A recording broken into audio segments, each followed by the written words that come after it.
ससुराल के काम छोटे लेकिन नाम बड़े। शांति, कमला और बसंती हाथ में थैला लिए खड़ी हैं। तभी एक आलीशान गाड़ी रघुवीर सिंह जी के घर के सामने रुकती है। अरे ओ कमला, देख देख, आज तो लाल बत्ती भी है गाड़ी पर। ये रघुवीर जी के घर कोई डाका पड़ा है क्या, जो रोज पुलिस और अफसर यहाँ मंडराते हैं? अरे रघुवीर जी के घर तो आए दिन का यही हाल है। कभी कोई वर्दी वाला, कभी डॉक्टर, तो कभी मंत्री। मैंने सुना है कि कभी इनके पास भी बहुत पैसा था। पता नहीं क्यों इन्होंने सादा जीवन जीना शुरू कर दिया। ये लोग तो दिखते बहुत साधारण हैं। रघुवीर जी रिक्शा चलाते हैं, फिर इनके घर इतने बड़े बड़े लोगों का आना जाना कैसे है? शांति, तुम अभी नई हो इसलिए नहीं जानती। इनका काम चाहे जितना छोटा हो, पर इनका नाम बहुत बड़ा है। मुझे तो दाल में कुछ काला लग रहा है, या हो सकता है पूरी दाल ही काली हो। अफसर अंदर आता है। रघुवीर जी सादे कपड़ों में बैठे हैं। बाबूजी, आपकी सलाह के बिना तो कोई काम होता ही नहीं है। आप ना हो तो सब अधूरा है। बेटा, काम तुम करते हो, हम तो बस दुआ देते हैं। यह तो तुम्हारा बड़प्पन है जो तुम लोग हमारा आशीर्वाद लेने आ जाते हो। अफसर पैर छूता है। रघुवीर जी आशीर्वाद देते हैं। अफसर चला जाता है। बाहर तीनों पड़ोसनें मुंह खोले देख रही हैं। देखा, रिक्शे वाले के पाँव छू रहा था अफसर। इनका तो मुझे कुछ समझ में ही नहीं आता। आखिर इतने छोटे काम करने वालों का नाम इतना बड़ा कैसे हो सकता है? लोग उनकी इतनी इज्जत क्यों करते हैं? अफसर के जाने के बाद घर में सब बैठे हैं। रघुवीर जी कुछ सोचते हुए आते हैं। अरे सुनो, आज पुराने दोस्त मिले थे। कह रहे थे एक लड़की है, पढ़ी लिखी है, अच्छे घर की है, अंकित के लिए बात करनी चाहिए, अब शादी कर ही देनी चाहिए। आप सही कह रहे हैं, अब कर ही देनी चाहिए शादी। उतने में जानवी कहती है, पापा जी, पर आप कह रहे थे पढ़ी लिखी है, अच्छे घर की है, और हमारा घर तो साधारण है। और हमारा घर तो साधारण है, हम सब साधारण से काम करते हैं। ऐसे घर में रहेगी वो? जानवी बेटा, तुम सही कह रही हो, पर यह फैसला हमारा नहीं, मोनिका और उसके घर वालों का होगा। अगर उन्हें करनी होगी तो करेंगे। तुम बस जरा अंकित से पूछ लो। जानवी अंकित की तरफ देखती है। पापा जी कहें तो मुझे कोई ऐतराज नहीं है। कुछ दिन बाद रघुवीर जी अपने परिवार के साथ साधारण कपड़ों में मोनिका के घर पहुंचते हैं। उन्हें देखते ही अजय और आरती के मन में 10 तरह के ख्याल आते हैं। इतने बड़े बड़े लोग इनकी तारीफ करते हैं और ये इतने साधारण से आए हैं, अजीब बात है। कपड़े तो बिल्कुल सीधे साधे हैं, पर चेहरे पर एक अलग ही बात है। सब बैठते हैं। तभी अंदर से मोनिका आती है। हल्की सी साड़ी, बालों में एक सादा फूल, चेहरे पर न ज्यादा मेकअप न घबराहट। अंकित की नजर जाती है। वो गौर से मोनिका को देखता है। ये तो इतनी अच्छी है, क्या इसे मेरे डिलीवरी बॉय होने से कोई प्रॉब्लम नहीं होगी? सब बैठकर चाय पीते हैं। थोड़ी देर बातचीत के बाद रघुवीर जी कहते हैं, अरे भाई साहब, आपकी बेटी हमें पसंद है, आप क्या सोचते हैं? देखिए, आप लोग बहुत अच्छे लगे, पर मेरी बेटी का मामला है, थोड़ा वक्त दीजिए। बिल्कुल, जल्दी कोई नहीं है। थोड़ी देर बाद रघुवीर जी अपने परिवार के साथ सबसे विदाई लेते हैं और चले आते हैं। रघुवीर जी के साथ ही उनके जाते ही अजय, आरती और मोनिका तीनों बैठ जाते हैं। देखने में तो बड़े साधारण से लगे, पर बात करने में बहुत अच्छे थे। माँ, अंकित भी ठीक लगे। अच्छा, तो पसंद आए? हाँ माँ। पहले मैं फोन करके अच्छे से पता करता हूँ, फिर बात करेंगे। अजय अंदर जाते हैं और अपने पुराने दोस्त एक बड़े अफसर को फोन लगाते हैं। हाँ यार, कैसे हो, सब ठीक है? बढ़िया हूँ यार, बोलो कैसे याद किया? यार एक बात पूछनी थी। रघुवीर जी हैं, उनके छोटे बेटे का रिश्ता आया है मोनिका के लिए, तुम जानते हो उन्हें? अजय, अरे रघुवीर जी के घर से रिश्ता आया है? अरे तो दोबारा सोचना मत यार, बस हाँ कर दो। लेकिन देखने में तो वो काफी साधारण लोग लग रहे थे। अरे भाई सुनो, उनका समाज में बड़ा नाम है, बड़े बड़े लोगों के साथ उठना बैठना है उनका, और इंसान इतने साफ दिल के हैं कि पूछो मत। तुम्हारी बेटी बहुत खुश रहेगी। अजय चुपचाप सुनते हैं। यार मैं खुद उनसे मिल चुका हूँ, बहुत ही अच्छे हैं। देखने में शायद साधारण लगे, लेकिन उनके पास कमी नहीं है किसी चीज की। उन्हीं की बदौलत मैं आज इस पोजीशन में हूँ। लोगों की मदद करने में वो और उनका परिवार हमेशा आगे रहता है। फोन रखते हैं। अजय के चेहरे पर एक सुकून आ जाता है। वो बाहर आते हैं। हाँ कर दो, मुझे पता चला बहुत अच्छे लोग हैं। आरती मुस्कुराती है। मोनिका नजरें नीची करके मुस्कुरा देती है। रिश्ता तय हो जाता है। कुछ दिन बाद मोनिका अपनी दोस्त शिवानी से मिलती है। मोनिका, मेरे पापा बता रहे थे जहाँ तेरी सगाई हुई है वो बहुत अच्छे लोग हैं। बड़े बड़े लोगों के साथ उठना बैठना है उनका। कितनों की मदद करते हैं यार, बहुत अमीर होंगे। शिवानी, मैंने कभी सोचा भी नहीं था कि मेरी शादी इतनी अच्छी जगह में होगी। और अंकित कैसे लगे? बहुत अच्छे लगे, सीधे साधे शांत है। मुझे तो उससे जलन हो रही है। तुझे ससुराल और पति दोनों अमीर मिल गए। बस यार, लग रहा है मेरे सारे सपने सच हो रहे हैं। दोनों हंस पड़ती हैं। मोनिका की आंखों में एक अलग ही चमक है। कुछ दिन बाद शादी हो चुकी है। मोनिका गाड़ी में बैठी है, लाल जोड़े में, हाथों में मेहंदी, आंखों में हजारों सपने, मन में बस एक ही ख्याल। शिवानी कह रही थी बहुत अमीर है, बड़े लोग हैं, पता नहीं कैसा घर होगा, कोई हवेली होगी या। गाड़ी रुकती है। मोनिका धीरे से पर्दा हटाकर बाहर देखती है। सामने एक साधारण सा मकान, छोटा दरवाजा, सादी दीवारें, बाहर रघुवीर जी का रिक्शा खड़ा है। ये क्या, इन्होंने गाड़ी यहाँ की रोक दी? तभी अंकित दरवाजा खोलते हैं। मोनिका बाहर निकलती है। सामने राधा जी थाली लिए खड़ी हैं। रघुवीर जी मुस्कुरा रही हैं। आओ बेटा, इस घर में तुम्हारा स्वागत है। मोनिका एक पल रुकती है, नजर फिर उस साधारण से दरवाजे पर जाती है। मन में हजारों सवाल, पर पांव आगे बढ़ जाते हैं। मोनिका का गृह प्रवेश होता है। चलो देवरानी जी, मैं तुम्हें तुम्हारा कमरा दिखा दूं। मोनिका चुपचाप जानवी के पीछे चलती है।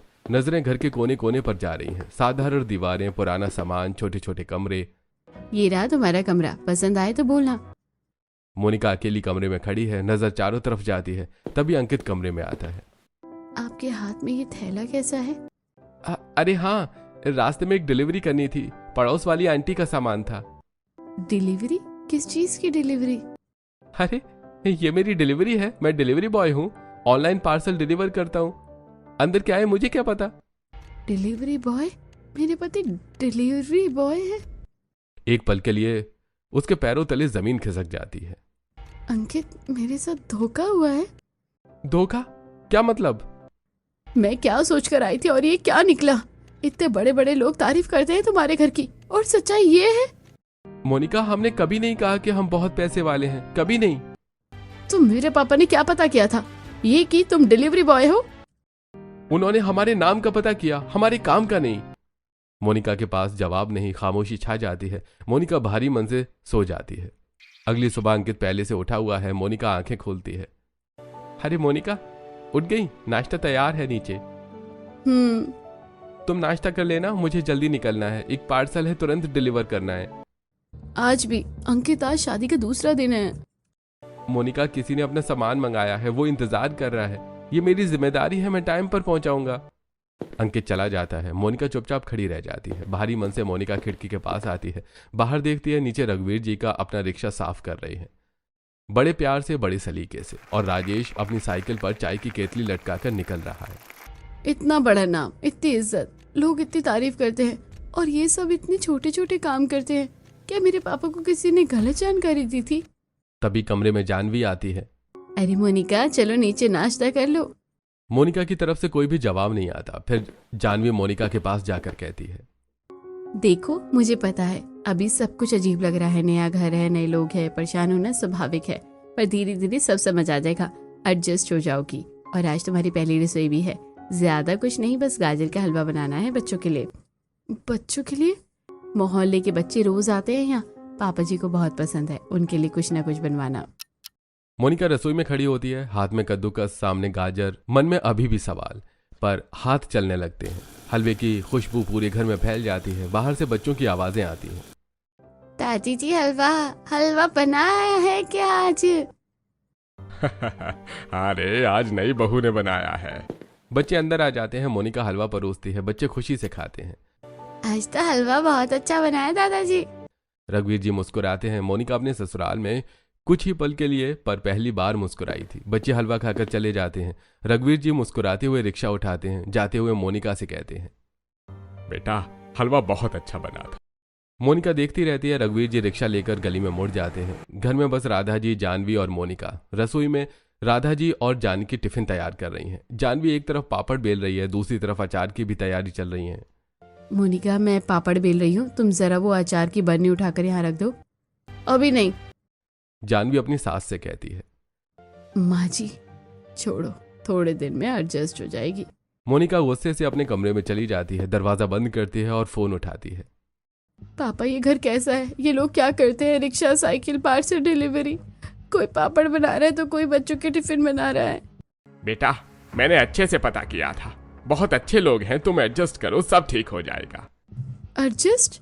सब यही कहते हैं, मुझे किसी से बात नहीं करनी है। फोन कट जाता है।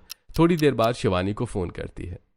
शिवानी, मेरे पति डिलीवरी बॉय है, ससुर रिक्शा चलाते हैं, जेठ साइकिल पर जाते हैं, मैं टिफिन बनाती हूँ, जेठानी अचार और पापड़।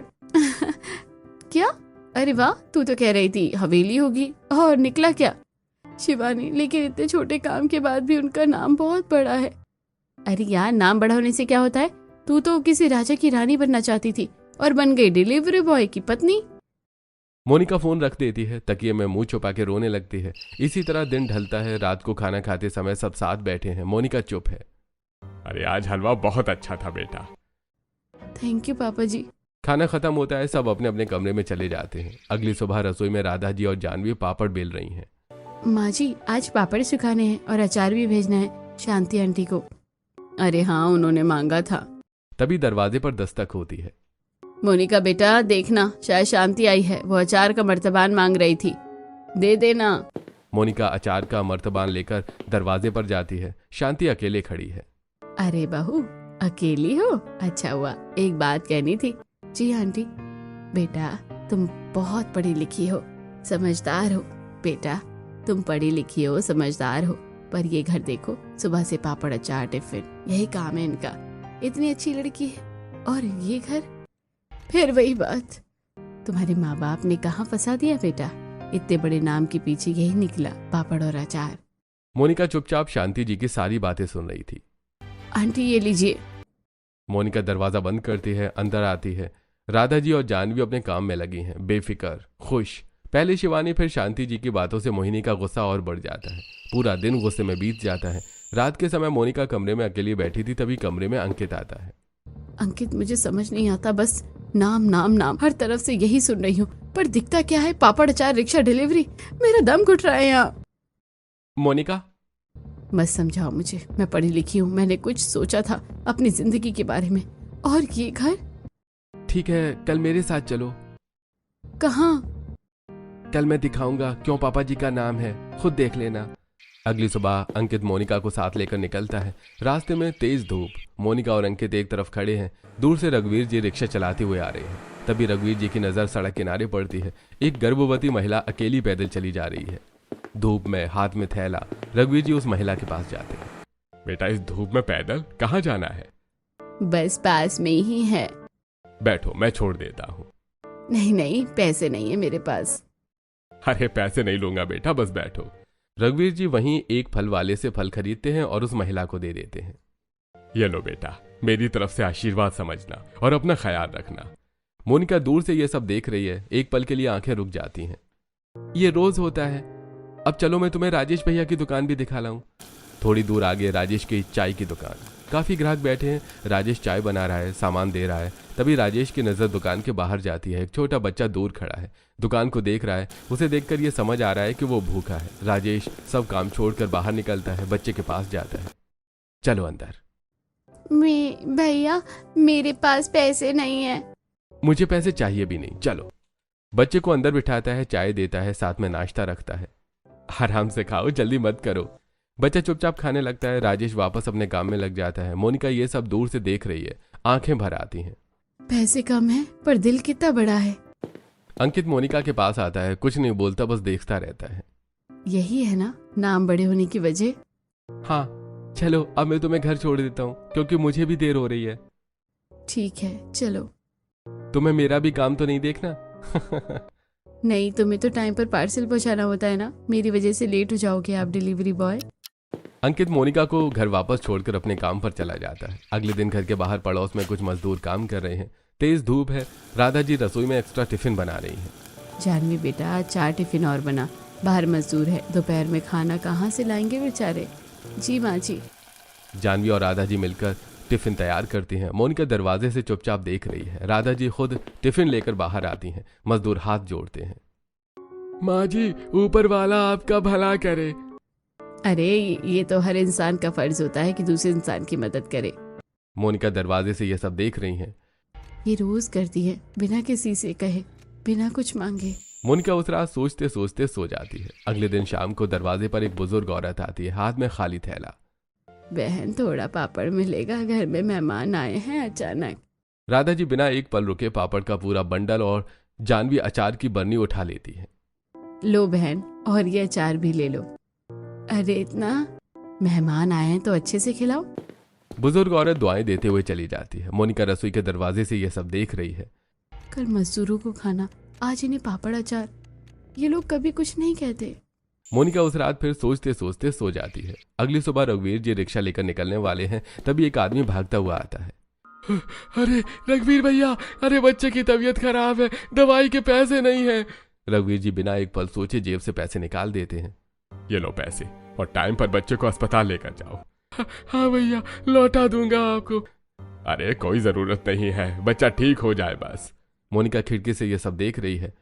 खुद रिक्शा चलाते हैं पर दूसरों के लिए जेब खाली कर देते हैं। उस रात मोनिका कमरे में बैठी है। अंकित आता है। अंकित, ये सब रोज होता है? हाँ, तो फिर पैसे कैसे बचते हैं तुम लोगों के? बचाने के लिए नहीं कमाते हम। मोनिका कुछ नहीं बोलती। अब धीरे धीरे मोनिका का गुस्सा कम होता जा रहा था और वो घर के सभी सदस्यों के साथ थोड़ा सा घुल मिल रही थी। अगली सुबह मोनिका सब्जी लेने निकलती है। बाजार में कमला और बसंती मिलती हैं। अरे तुम रघुवीर जी की छोटी बहू हो ना? जी, मैं उनकी छोटी बहू मोनिका हूँ। बेटा, बहुत अच्छे घर में आई हो। तुम्हारे ससुर जी कभी किसी को पैसे चाहिए, कभी कोई बीमार हो, खुद डॉक्टर के पास छोड़ने जाते हैं। कभी ना नहीं कहा किसी को। और घर की औरतें भी कम नहीं। पापड़ चाहिए, अचार चाहिए, सब फ्री में, कभी हिसाब नहीं लगाया। ये सब फ्री में तो पैसे आते कहाँ से हैं? इतनी मदद कैसे होती है? तभी एक और आंटी पास आती हैं।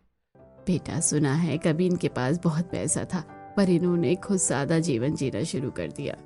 इतने में ही पीछे से एक आवाज आई और वो आंटी अपनी बात बीच में छोड़कर वहां से चली गई। मोनिका भी सब्जी ले चुकी थी और चुपचाप अपने घर की तरफ चल पड़ी। काफी दिनों के बाद फिर उसके मन में वही सवाल आ गई। सादा जीवन खुद से चुना और इतनी मदद, ये बात तो मैंने सोची ही नहीं थी। मोनिका घर के अंदर जाती है, तभी बाहर बड़ी सफेद गाड़ी रुकती है। मोनिका खिड़की से झांकती है। उसमें से एक मिनिस्टर उतरता है, सूट में, सिक्योरिटी गार्ड्स के साथ। मोहल्ले की खिड़कियां एक एक करके खुलने लगती हैं। शांति, कमला, बसंती और भी सब देख रहे हैं। मिनिस्टर सीधे रघुवीर जी के पास जाता है और झुककर उनके पैर छूते हैं। मोनिका सांस रोककर देख रही है। अरे राजू, ये क्या कर रहे हो? इतने बड़े मिनिस्टर होकर मेरे पैर छू रहे हो। बाबूजी, दुनिया के लिए मैं मिनिस्टर हो गया हूँ, पर आपके लिए तो वही छोटा राजू हूं ना, जिसे आप 15 साल पहले अस्पताल लेकर गए थे, जिसकी जान आपने बचाई थी। अरे बेटा, वो तो बस। बाबूजी, आपकी वजह से आज इस पद पर हूँ। आप न होते तो राजू कब का जा चुका होता। आप मेरे लिए पिता समान है और न जाने कितनों की मदद आपने की है। मोनिका खिड़की से ये सब देख रही है। मिनिस्टर इनके पैर क्यों छू रहा है? ये वही घर है जहाँ रिक्शा खड़ा है। मोनिका का दिमाग घूमने लगता है। एक एक चीज याद आने लगती है। मजदूरों को खाना, बुजुर्ग औरत को अचार पापड़, बच्चे की दवाई के पैसे, गिरे हुए बुजुर्ग को घर तक छोड़ा, और अब मिनिस्टर पैर छू रहा है। ये सादा जीवन, ये छोटे छोटे काम। जब खुद इतना साधारण जीवन जी रहे हैं तो लोगों की इतनी मदद कैसे कर सकते हैं? मुझे तो कुछ समझ में ही नहीं आ रहा है। मिनिस्टर चला जाता है। मोहल्ले के लोग खिड़कियों से बातें करते हैं। अरे कमला जी, काम छोटे पर नाम देखो कितना बड़ा। इतना बड़ा मिनिस्टर पैर छू रहा था, यही तो बात है। एक एक करके सब अंदर चले जाते हैं। गली खाली हो जाती है। घर के अंदर सब बैठे हैं। मोनिका रघुवीर जी के पास आती है। पापा जी, आज मुझे बताइए, आप लोग इतने छोटे छोटे काम करते हैं पर इतने बड़े बड़े लोग आपका नाम इज्जत से लेते हैं। आज मिनिस्टर आपके पैर छू रहा था, कह रहा था आपकी वजह से यहाँ पहुंचा। आप खुद इतना कम कमाते हैं, फिर इतने लोगों की मदद कैसे करते हैं? ये सब क्या है पापा जी? रघुवीर जी उठते हैं, राधा जी की तरफ देखते हैं।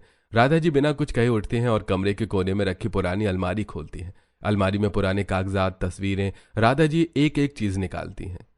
ये देखो बेटा, ये हमारी हवेली की कागज, ये हमारी फैक्ट्री, ये हमारा पुराना घर। मोनिका हैरानी से कागज देखती है। हाथ कांप रहे हैं। ये सब आपका है? आप लोग यहाँ क्यों रहते हैं? बेटा, आज से 15 कोई साल पहले की बात है। मेरे छोटे भाई का एक्सीडेंट हुआ था। उस वक्त मेरे पास सब कुछ था, बड़ी हवेली, महंगी गाड़ी, बेशुमार पैसा। शहर के महंगे से महंगे हॉस्पिटल में इलाज करा सकता था। रघुवीर जी की आवाज भारी हो जाती है। मैंने उसे अपनी गाड़ी में लेटाकर ले जा रहा था, पर रास्ते में ट्रैफिक था। मैं सही वक्त पर हॉस्पिटल नहीं पहुंच पाया और मेरा भाई मेरे सामने चला गया। घर में सन्नाटा। राधा जी की आंखें भर आती हैं। उस वक्त मुझे एहसास हुआ करोड़ों रुपए थे मेरे पास, पर अपने भाई का एक पल नहीं खरीद पाया। सारी दौलत उस वक्त बेमानी लग रही थी। मोनिका की आंखें भर आती हैं, चुपचाप सुन रही है। उस दिन मैंने राधा से कहा, ये दिखावटी जिंदगी नहीं जीनी। लोगों को पैसे से ज्यादा सही वक्त पर मदद की जरूरत होती है। इसीलिए रिक्शा चलाना शुरू किया ताकि कोई भी जरूरतमंद सही वक्त पर सही जगह पहुंच सके। और मेरे बच्चों ने भी यही राह चुनी। उन्होंने भी मेरे इस फैसले में साथ दिया। और ये सब फैक्ट्री हवेली अभी भी है। उसका बड़ा हिस्सा रघुवीर ट्रस्ट में जाता है। चैरिटेबल हॉस्पिटल है हमारा, जहां गरीब का मुफ्त इलाज होता है। बच्चों की पढ़ाई के लिए फंडिंग होती है। मोनिका की नजर अलमारी के उन कागजों पर जाती है, हवेली, फैक्ट्री, ट्रस्ट और फिर दरवाजे के बाहर खड़े रिक्शे पर। पापा जी, वो जो राजेश हॉस्पिटल है वो भी आप लोगों का है? हाँ, और भी बहुत कुछ। और ये सारे छोटे काम हम इसलिए करते हैं ताकि हम जमीन से जुड़े रहे। हम लोगों के अंदर कभी वो अहंकार ना आए, हम लोगों की परेशानियों को समझ सके, ना कि अमीरी के भाव में सिर्फ अपनी दुनिया में लग जाए। आज समझ में आया है कि मेरे ससुराल वालों का नाम क्यों इतना बड़ा है, क्योंकि इन्होंने इंसानियत को सब कुछ के ऊपर रखा। और काम इसलिए छोटे क्योंकि ये दिखावे से कहीं ऊपर उठ चुके हैं।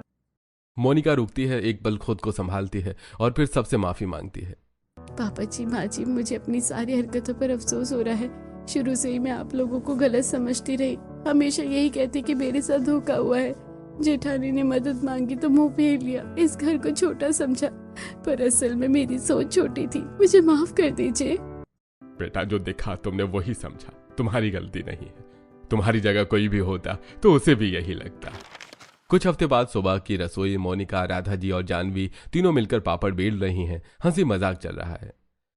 मोनिका, तुम्हारा पापड़ मेरे से पतला है। दीदी, तभी तो मैं बेल रही हूँ, आप देख रही हैं।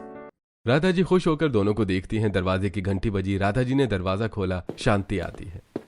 अरे मोनिका, तुम पापड़ बेल रही हो, टिफिन बना रही हो? जी आंटी, आपने कहा था फंस गई, पर मैं फंसी नहीं। मैं खुशकिस्मत हूँ। जिस घर को मैंने छोटा समझा था उसने मुझे वो सिखाया जो कोई किताब नहीं सिखा सकती थी। और कोई काम छोटा बड़ा नहीं होता है। इस समय मेरी सोच ही छोटी थी। शांति के पास कोई जवाब नहीं, चुपचाप चली जाती है। यही है मेरी बहुएं। मुझे यकीन था एक दिन सब सही हो जाएगा।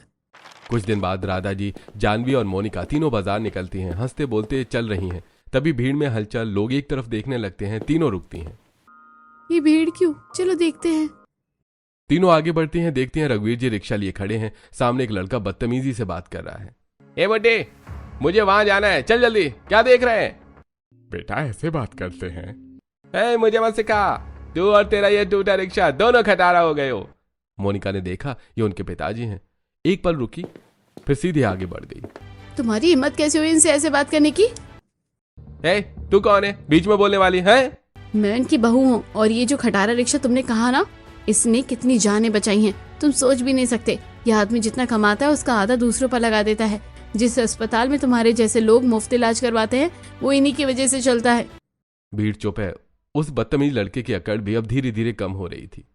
इनकी जितना काम करके दिखाओ पहले, फिर बात करना। माफी मांगो अभी इनसे। मुझे माफ कर दीजिए, मुझे आपसे इस तरह बदतमीजी से बात नहीं करनी चाहिए थी। लड़का चला जाता है। लोगों की भीड़ भी खत्म हो जाती है। रघुवीर जी मोनिका और जानवी को देखते हैं। बेटा, पापा जी चलिए घर। घर आते हैं। रघुवीर जी कुर्सी पर बैठते हैं। राधा जी पानी लाती हैं। जानवी और मोनिका पास बैठते हैं। रघुवीर जी कुछ देर चुप रहते हैं, फिर राधा जी की तरफ देखते हैं। राधा, तुम्हें याद है मैं हमेशा कहता था कि एक बेटी होती? हाँ। रघुवीर जी गौर से जानवी और मोनिका की तरफ देखते हैं। आज समझ आया, ऊपर वाले ने बेटी नहीं दी क्योंकि उसे हमें 2 बेटियां देनी थी जो खुद चलकर इस घर में आएंगी और इस घर की रोशनी बनेगी। राधा जी की आंखों से आंसू गिर जाते हैं। जानवी चुपचाप उनका हाथ थाम लेती है। रात का खाना, सब साथ बैठे हैं। रघुवीर जी की बात सुनकर पूरा घर खुश है। पापा जी, हम दोनों बेटे यहाँ बैठे हैं और आप बहुओं की तारीफ कर रहे हैं। बेटा, तुम दोनों तो हमारे ही हो। ये दोनों बाहर से आकर हमारी हो गई हैं, ये बड़ी बात है। पापा जी सही कह रहे हैं। मोनिका की नजर अंकित से मिलती है। दोनों मुस्कुरा देते हैं। रात को कमरे में अंकित और मोनिका। अंकित, उस दिन जब मैंने कहा था मेरे साथ धोखा हुआ, तुम्हें बुरा लगा होगा? लगा था, पर मुझे पता था एक दिन तुम खुद समझोगी। तो पहले बता देते। बता दो तो यकीन करती। अंकित मुझे माफ कर दो, सबसे तो माफी मांग ली, पर मैंने तुम्हें बहुत हर्ट किया है। इस घर में माफी नहीं मांगते, बस आगे बढ़ते हैं। इसीलिए पुरानी सारी बातों को छोड़ो और हाँ, अपने मम्मी पापा से भी बात कर लो। कल तुम्हारे पापा का फोन आया था और कह रहे थे कि तुम मुझसे बात नहीं कर रही हो, उनसे भी फोन लगाकर बात कर लो। हाँ हाँ, मुझे उनसे भी माफी मांगनी चाहिए। पापा ने मुझे समझाया था कि एक दिन तुम्हें सब समझ आ जाएगा, लेकिन मैं उल्टा उनके ऊपर गुस्सा करने लगी। मोनिका ने अपने मम्मी पापा को फोन लगाकर उनसे माफी मांगी, फिर वहीं खिड़की से बाहर खड़े रिक्शे को देखने लगी। इस बार रिक्शे को देखकर वो खुश हो रही थी। अंकित ने आकर उसका हाथ थामा और फिर दोनों अंदर चले गए।